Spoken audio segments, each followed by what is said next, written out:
خاندان میں ایسی سچویشن ہو جاتی ہے کہ سارے ایک بات کہہ رہے ہوتے ہیں اور آپ ایک بات کہہ رہے ہوتے ہیں اور آپ ہی صحیح بات کہہ رہے ہوتے ہیں، لیکن وہ ان کی سمجھ میں نہیں آتی اور الٹا آپ کے خلاف باتیں بنانا شروع کر دیتے ہیں، اور آپ اپنے آپ کو بالکل تنہا محسوس کرتے ہیں کہ شاید میں ہی غلط ہوں.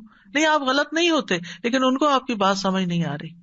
تو وہ جو ایک تنہائی کا سا یا لونلی نیس کا یا ایک اکیلے پن کا احساس ہوتا ہے، کوئی بھی میرے ساتھ نہیں، کوئی بھی میرا ساتھ نہیں دے رہا، کوئی بھی میری مدد نہیں کر رہا، کوئی بھی مجھے سپورٹ نہیں دے گا، تو پھر دل نہیں ٹوٹنا چاہیے. کوئی بات نہیں، اللہ ہے نا، اللہ کافی ہے مجھے. اگر اللہ کی نظر میں میری یہ بات، میرا یہ فیصلہ، میرا یہ کام درست ہے تو میری کسی کی بھی پرواہ نہیں ہے. تو انسان غنی ہو جاتا ہے، اللہ اس کو بے پرواہ کر دیتا ہے، اللہ اس کے دل سے غم دور کر دیتا ہے، اللہ لوگوں کے چھوڑنے کا غم اس سے ہٹا دیتا ہے کہ کوئی بات نہیں.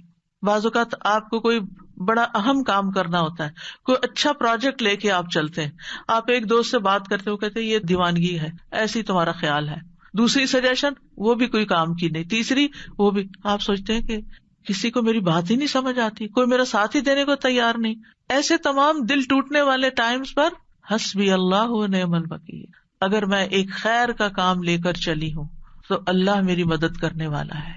کیونکہ ہم دیکھیے کہ دنیا میں بڑے کام صرف ان لوگوں نے کیے ہیں جن کا حوصلہ بلند ہوتا ہے، جن کا توکل پھر اللہ کی ذات پر ہوتا ہے کہ یہ ہوگا، اللہ کرے گا، کرنے والا اللہ ہے. میں طریقہ کروں گی، سبب اختیار کروں گی، محنت کروں گی، لیکن برکتیں اور رحمتیں تو اللہ ہی کی طرف، فضل تو اللہ کی طرف. اللہ ذو فضل عظیم، بڑا فضل تو اللہ کے پاس ہے. ہم لوگوں کے ہاتھوں کی طرف دیکھتے ہیں، لوگوں کے خزانے کی طرف دیکھتے ہیں، اصل خزانوں کا مالک کون ہے اور ان لوگوں کا بھی مالک کون ہے؟ وہ بھی اللہ ہے. ان کے دل بھی اللہ کے ہاتھ میں، وہی انہیں توفیق دے گا تو خیر کے کام میں ساتھ دیں گے، نہیں تو نہیں دیں گے. تو کوئی بھی ایسا موقع جہاں آپ کے اپنے پیارے آپ کا ساتھ نہ دیں، وہاں بھی دل چھوٹا نہ کریں، وہاں بھی آپ کا دل نہیں ٹوٹنا چاہیے، کیونکہ اللہ آپ کے ساتھ ہے. تو فَإِن تَوَلَّوْا، اگر یہ منہ موڑ جائیں، آپ کا ساتھ نہ دیں، تو آپ حسبی اللہ کہیں، لا الہ الا ہو کہیں، علیہ توکلت کہیں، وہو رب العرش العظیم کہیں. ایک چھوٹی سی دعا کے اندر ہر پارٹ جو ہے اس کا بہت پاورفل ہے. یعنی اللہ مجھے کافی ہے، اللہ کے سوا کوئی معبود نہیں ہے، میرا بھروسہ اس پر ہے، مجھے اس کی مدد کا یقین ہے، میں اس کی طرف رجوع کرتا ہوں، وہ میری مدد کرے گا. وہ ساری مخلوق کا مالک، اور مخلوق میں سے سب سے عظیم ترین مخلوق کا بھی وہی رب ہے، وہی مالک ہے، وہی خالق ہے، تو میں اس کا سہارا لیتا ہوں. تو یہ ان مبارک دعاؤں میں سے ہے جن کے پڑھنے کا اللہ تعالیٰ نے خود نبی صلی اللہ علیہ وسلم کو قل کہہ کے حکم دیا. آپ کہیے، آپ پڑھیے، یہ آپ کو فائدہ ہوگا. ایسے تھوڑی کہ اللہ تعالیٰ کے پڑھیے اور پڑھتے ہوئے چھوڑ دیں اور پھر پرواہ نہ کرے. کیسے ہو سکتا ہے؟ جو چیز اللہ تعالیٰ نے خود سکھا دی اس سے بہتر کیا ہو سکتا ہے کہ یہ آپ کو فائدہ دے گا. آپ دیکھیے کہ بعض اوقات بہت ساری چیزیں انسان کو ڈراتی ہیں، فیوچر کا خوف ہوتا ہے، جادو کا، ٹونے کا، اس کا، وہ جن، شریر، دشمن، رات کا اندھیرا ڈراتا، پتہ نہیں کیا کیا چیزیں، یعنی بہت سی چیزیں خوف دلاتی ہیں انسان کو. تمہارا کیا بنے گا، تمہارا کوئی فیوچر نہیں، تمہارے بڑھاپے کا ساتھی کون ہوگا، تمہاری اولاد تمہیں نہیں پوچھتی، تمہارا شوہر تمہیں نہیں پوچھتا، تمہارے لیے رزق کا کوئی سبب نہیں. کئی چیزیں انسان کو شیطان ڈراتا رہتا ہے نا. ایسے سارے موقعوں پر حسبی اللہ، جب تک اللہ ہے نا میری زندگی میں، کسی چیز کی کمی نہیں، کیونکہ اسباب بھی وہ مہیا کرتا ہے، دعائیں بھی وہ قبول کرتا ہے، عبادت بھی اسی کے لیے ہے، اور وہ سب کچھ کر سکتا. کیا فکر کی ضرورت ہے؟ توکل کریں، بھروسہ کریں. ابو درداء کہتے ہیں کہ جو شخص یہ دعا صبح و شام 7 دفعہ پڑھے، اللہ تعالیٰ اسے تمام فکروں سے کافی ہو جاتا ہے، ساری فکر اس کی ختم ہو جاتی ہے. اور جب آپ پڑھیں نا تو اس طرح سوچ کے پڑھیں، حسبی اللہ لا الہ الا هو علیہ توکلت وہو رب العرش العظیم. جو بھی نیکی کا کام آپ کرنا چاہیں، کیونکہ کچھ لوگوں کا حال یہ ہوتا ہے جب ان سے کچھ بھی کہا جاتا نہیں کر لو، کہتے ہیں میں نہیں کر سکتا، آئی ڈونٹ تھنک کہ میں اس قابل ہوں، میں تو اس قابل نہیں، مجھ سے نہیں ہوگا، میرا نہیں خیال میں کر پاؤں گی، مجھے نہیں لگتا کہ میں یہ پڑھ پاؤں گی یا وہ کر لوں گی. ایسے جملے ہی زبان سے نہ نکالیں. اس وقت کیا کریں؟ اللہ کی مدد ہوگی تو انشاءاللہ میں کر لوں گی، اللہ میری مدد کرے گا. حسبی اللہ لا الہ الا اللہ اللہ ہے نا, اللہ کروائے گا. مشکل سے مشکل وقت, انہونی چیزیں, اور جب آپ کو اللہ کا سہارا مل جاتا ہے نا, آپ تنہا نہیں ہوتے. اور جب آپ تنہا نہیں ہوتے, اکیلے نہیں ہوتے, تو آپ کو غم ختم ہو جاتا ہے, آپ کی زندگی سے غم رخصت ہو جاتا ہے. ٹھیک ہے, قریب و مجیب, آپ یقین کریں دل بھر کے کلمات پڑھے نا, مجھے تو اپنے سینے میں ایک ٹھنڈک محسوس ہوتی, یعنی فزیکل فیلنگ بھی میری بدل جاتی. وہ قریب ہے, اس سے زیادہ تو کوئی قریب ہمارے ہو ہی نہیں سکتا. ہم انسانوں کو قریب سمجھتے ہیں, نہیں, ان کی تو اپنی بہت سی مشکلات ہیں, وہ تو اپنے لیے بھی کافی نہیں ہے, ہمارے لیے کہاں ہوں گے. اور پھر میری دعاؤں کو بھی وہ سننے والا ہے, اس لیے مجھے کس بات کا فکر ہو, کس بات کا غم. تو یہ دعا دین و دنیا کی پریشانی دور کرنے کا ذریعہ ہے, ہر مصیبت سے کفایت کرتی ہے جو بندے کو پریشان کرتی ہے. اسباب اختیار کرنے کے بعد اللہ پر بھروسہ کرنا ہی کامل توحید ہے. اللہ پر توکل کرنا اللہ کے کافی ہونے کا سبب ہے. اور یہ کلمہ توحید ہے نا, لا الہ الا ہو, اس کی بنا پر انسان کو دنیا اور آخرت میں نجات ملتی ہے. آخرت میں جنت کی کنجی بھی یہی ہے, توحید خالص. اور جب مشکل میں آپ نے سب کو چھوڑ دیا نا, صرف اللہ کو پکڑا, تو آپ کی توحید پکی ہو گئی. اور پھر آپ نے اس دعا میں توحید, توکل اور اللہ کے رب ہونے کا وسیلہ پکڑا. اور کبھی یہ دعا جو ہے طلب کی بجائے خبر کے صیغے میں بھی مانگی جاتی ہے, مطلب صرف اللہ کے بارے میں اچھا گمان اپنا رکھنے کو.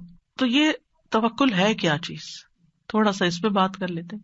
توکل کا مطلب ہوتا ہے اپنی بے بسی کا اظہار کرنا اور اپنے علاوہ کسی دوسرے پر اعتماد کرنا.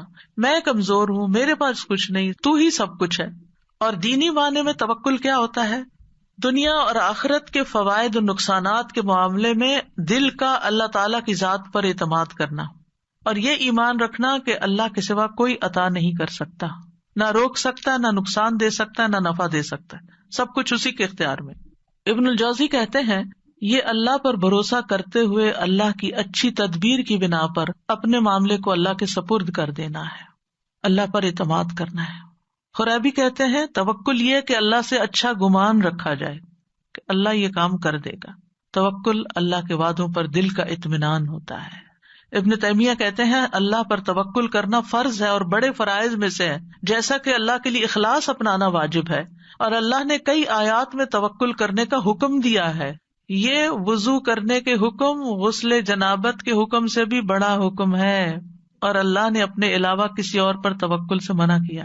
یعنی وضو کا حکم تو ایک دفعہ آیا نا, جنابت سے غسل کا حکم تو قرآن میں ایک دفعہ آیا, توکل کا حکم کئی دفعہ آیا. تو ہم وضو کا اہتمام تو ضرور کرتے ہیں, پاکیزہ ہونے کا اہتمام کرتے ہیں, لیکن جب توکل کی باری آتی ہے تو ہم فیل ہو جاتے ہیں, وہ ہمیں یاد نہیں رہتا. پھر سعید بن جبیر کہتے ہیں اللہ پر توکل کرنا ایمان کا خلاصہ ہے. ابو محمد سہل کہتے ہیں مقامات میں توکل سے زیادہ باعزت کوئی اور مقام نہیں. اللہ تعالیٰ اپنے نبی کو حکم دیتے ہیں فَتَوَكَّلْ عَلَى اللَّهِ اِنَّكَ عَلَى الْحَقِّ الْمُبِينِ, پورا کانفیڈینس دیا, آپ اللہ پہ بھروسہ کیجئے, آپ واضح حق پر ہیں, آپ سچ پر ہیں. ایک اور جگہ پر ہے وَتَوَكَّلْ عَلَى الْحَيِّ الَّذِي لَا يَمُوتُ وَسَبِّحْ بِحَمْدِهِ, اس زندہ ہستی پر بھروسہ کیجئے, یعنی اللہ پر جو نہیں مرے گا, اور اس کی حمد کے ساتھ تسبیح کیجئے. ہم کس پر بھروسہ کر رہے ہوتے ہیں؟ انسانوں پر جو کہ ختم ہو جانے والے. مومنوں کو حکم دیا وَعَلَى اللَّهِ فَلْيَتَوَكَّلِ الْمُتَوَكِّلُونَ, وہ توکل کرنے والوں کو اللہ پر توکل کرنا چاہیے. رب المشرق والمغرب لا الہ الا هو فاتخذہ وکیلا, مشرق اور مغرب کا رب ہے, اس کے سوا کوئی معبود نہیں, سو اسی کو کارساز بناؤ, اس کو اپنا کام درست کرنے والا سمجھو. توکل اللہ پر ایمان ہونے کی علامت ہے. توکل وہی کر سکتا ہے جس کا اللہ پر ایمان ہو. جس کے پاس ایمان نہیں اس کا توکل بھی نہیں ہوتا. جتنا ایمان زیادہ ہوگا اتنا توکل زیادہ ہوگا, جتنا ایمان کم ہوگا اتنا توکل کم ہوگا, جتنا توکل کم ہوگا اتنا ایمان کم ہوگا, جتنا توکل بڑھے گا اتنا ایمان بڑھے گا. دونوں لازم و ملزوم ساتھ ساتھ بڑھتے جاتے ہیں. یہ اسلام لانے کا تقاضا ہے. موسیٰ علیہ السلام نے کہا میری قوم ان کنتم آمنتم باللہ فعلیہ توکلوا ان کنتم مسلمین, اگر مسلمان ہو نا تو پھر دشمن سے نہیں ڈرو, اللہ سے ڈرو, اللہ پہ بھروسہ کرو, کیونکہ نفع نقصان کا مالک تو صرف وہ ہے. بندوں پہ جب آپ بھروسہ کرتے ہیں نا وہ بھول جاتے ہیں, اوہ سوری آپ نے یہ کام کہا تھا, سوری یہ وجہ ہوگی تھی میں ٹائم پر نہیں پہنچ سکا. کئی مشکلات ان کی زندگی میں ہوتی ہیں, وہ خود بھی نہیں رہتے. لیکن اگر آپ اللہ پہ بھروسہ کرتے ہیں تو اللہ تعالیٰ کو ہمیشہ ہے, ہمیشہ رہے گا, اور وہ ہمیشہ مدد کر سکتا ہے.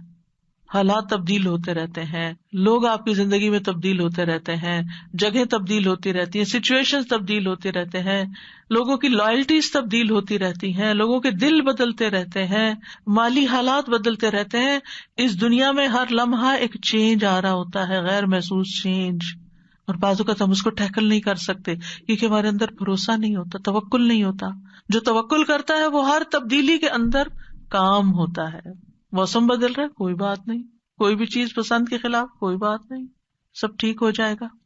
تو اللہ سبحانہ وتعالی نہ ہم سے غافل ہے اور نہ ہی ہم سے دور ہے، اس لیے کسی اور کو کارساز بنانے کی بجائے اسی کو سہارا سمجھا جائے، کیونکہ جو اللہ کے سوا دوسروں کو سہارا بناتا ہے تو ایسے سہارے کمزور ہوتے ہیں. مکڑی کا گھر، اس کی مثال دی گئی قرآن میں. تو ہر کام کا ارادہ کرنے کے بعد اللہ پہ بھروسہ کرے. فَإِذَا عَزَمْتَ فَتَوَكَّلْ عَلَى اللَّهِ، عزم کر لیا توکل اللہ پر. لوگوں کا ڈر ہو تو بھی توکل اللہ پر، لوگ منہ موڑ رہے ہو تو توکل اللہ پر، کوئی چیز غم زدہ کرتی ہے توکل اللہ پر، جان کو خوف لاحق ہے توکل اللہ پر. جیسے جادوگروں نے کہا تھا فرعون کے مقابلے میں، فقد ما انت قاد، جو فیصلہ کرنا کر لو، ہم تو اللہ کی طرف جانے والے، تم ہمارا کیا بگاڑ لو گے. جادوگر تھے، کس حرام کام میں پڑے ہوئے تھے، ایمان آیا کہاں پہنچ گئے، سارا ڈر ہی نکل گیا اندر سے. جب کسی کی سازشوں کا علم ہو، کوئی چالیں چل رہے ہیں ہمارے خلاف، توکل اللہ پہ، کیونکہ ہم نہیں نبٹ سکتے لوگوں کی چالاکیوں سے، اللہ نبٹنے والا کافی ہے. دشمنوں کا خوف ہو، کوئی بھی مدد اور نصرت چاہیے، توکل اللہ پہ. کوئی اذیت دے، کوئی تکلیف دے، کوئی پریشان کرے، جہاں سے آپ کو خوف لائق رہتا ہے، اب پتہ نہیں یہ میرے ساتھ کیا کرے گا، اس نے پہلے بھی جادو کیا تھا مجھ پہ، وہ بڑا مشکل ٹوٹا، اب پھر یہ پھر کر دے گا مجھ پہ. عام طور پہ لوگوں کی یہ ذہنی کیفیت رہتی ہے نا، وہ فلاں آیا تھا نا، مجھے نظر لگ گئی تھی، اب یہ پھر آ گیا، اب پھر یہ کچھ کر کے جائے گا. نہیں، مت ڈریں، اللہ کافی ہے. جب ایسا کوئی خوف آنے لگے، حسبی اللہ و نعم الوکیل، کوئی کچھ بھی نہیں کر سکتا، اللہ ہے نا بس. اگر کوئی الزام لگائے آپ پر، آپ کو کوئی جھوٹا کہے، کوئی اور طرح سے تنگ کرے، تکلیف دے، تو اللہ پہ بھروسہ کرے کہ اللہ تو کافی ہو جائے ان سے مجھ کو. پھر اسی طرح بعض اوقات انسان کو کچھ کمپرومائز کرنے پڑتے ہیں، کسی کے ساتھ صلح کرنی پڑتی ہے، کچھ اپنے حق چھوڑنے پڑتے ہیں. بعض اوقات آپ لیٹ گو کر دیتے ہیں اپنا کوئی حصہ کہ اپنے بہن بھائی سے لڑائی ختم کر کے، تو پھر آپ سوچتے میرا کیا ہوگا. تو اللہ پہ توکل ہے، اللہ کافی ہے، اللہ مجھے کہیں اور سے دے گا. میں نے اللہ کی خاطر چھوڑا نا، اللہ اس سے کئی گنا زیادہ لوٹائے گا، کیونکہ اللہ کی خاطر یہ کیا ہے میں نے. پھر اسی طرح کوئی بدشگونی ہوتی ہے، کتنی چیزیں ہیں بدشگونی کی جسے لوگ ڈراتے ہیں، کالی بلی سے، پتہ نہیں اور کس کس سے، یہ رستہ کاٹ گئی، وہ فلاں نظر آ گیا. ان ساری بدشگونیوں کا مقابلہ بھی جہاں سپرسٹیشنز ہو، جہاں وہم، کیونکہ بعض لوگوں کو وہم ہی کھایا جاتا ہے، ہونا ہمانا کچھ نہیں ہوتا، یہ ان کا صرف خیال ہوتا ہے. یہ نہ ہو جائے، میں گھر سے نکلی ہوں گاڑی لے کر، پتہ نہیں کوئی ایکسیڈنٹ نہ ہو جائے، یہ جہاز پہ بیٹھنے لگی ہوں، پتہ نہیں اس کا کریش ہی نہ ہو جائے. یعنی کوئی نہ کوئی ایسی باتیں انسان کے دل میں شیطان ڈالتا رہتا ہے کہ جس سے وہ انجوائے کرنے کی بجائے اس سچویشن کو صرف خوف زدہ رہتا ہے. تو ایسے تمام توہمات، ایسی تمام خوف زدہ کرنے والی باتیں، ان کے لیے کیا کریں؟ اللہ پہ توکل کریں. پھر اسی طرح آخری زمانے کے جو فتنے ہیں، دجال کا آنا ہے، ان سب مواقع پر بھی اللہ پر بھروسہ، اللہ کا دامن تھامے، اللہ کی طرف رجوع کریں. جب نبی صلی اللہ علیہ وسلم نے ایک موقع پر دجال کے بارے میں لوگوں کو آگاہ کیا تو آپ نے فرمایا کہ جب وہ یہ دعویٰ کرے گا نا کہ میں تمہارا رب ہوں، تو جو شخص یہ کہہ دے کہ تو ہمارا رب نہیں، ہمارا رب تو اللہ ہے، ہم اسی پہ توکل کرتے ہیں، اسی کی طرف رجوع کرتے ہیں، اور ہم تیرے شر سے اللہ کی پناہ میں آتے ہیں، تو اس کو اس پر تسلط حاصل نہیں ہوگا، وہ اس کو نہیں پکڑ سکے گا. اس وقت بھی ربنا اللہ علیہ توکلنا وإلیہ انبنا نعوذ باللہ من شرک، یہ اگر کوئی پڑھ لے گا تو دجال اس کا کچھ نہیں بگاڑ سکے گا. تو بہرحال جو لوگ اللہ پہ توکل کرتے ہیں، ایک طرف وہ شر سے بچ جاتے ہیں، دوسری طرف ان کو بہت سے فائدے بھی ہوتے ہیں، اللہ کی محبت ملتی ہے، کیونکہ ان اللہ یحب المتوکلین، اللہ توکل کرنے والوں سے محبت کرتا ہے، اللہ ان کو کافی ہو جاتا ہے. ومن یتوکل علی اللہ فہو حسبہ، جو اللہ پہ توکل کرے گا اللہ اسے کافی ہوگا. وتوکل علی اللہ وکفی باللہ وکیلا، اللہ پہ بھروسہ کریں، اللہ کافی ہے کارساز، پھر آپ کو اس کے سوا کسی کی مدد کی ضرورت بھی نہ رہے گی. توکل انسان کو بہادر بنا دیتا ہے، توکل انسان کو مستقبل کے خوف سے بچاتا ہے، اینگزائٹی سے بچاتا ہے.